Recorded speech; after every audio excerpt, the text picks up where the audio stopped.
Lord, teach us to pray. The word that is used here, I can't pronounce it in the Greek, so I'm not even going to try. But it encompasses all aspects of what it means to pray. That there's going to be submission.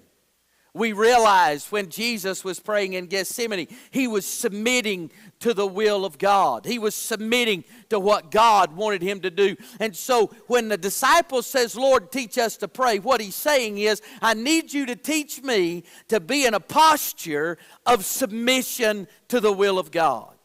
When you and I are asking God and talking to God, it is about our submission to him and what he wants for us in our lives.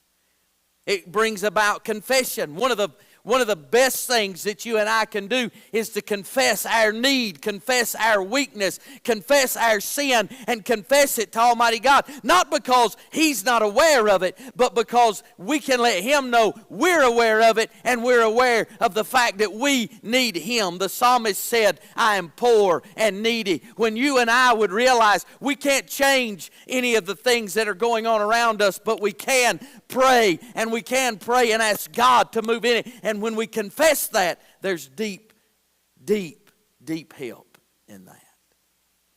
To petition and ask God to move. Supplication. Not only just with my needs, but for the needs of others. That supplication part. Build a wall of prayer around you.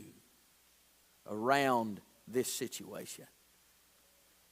I don't understand how all that works, but I know there's power when you pray for one another.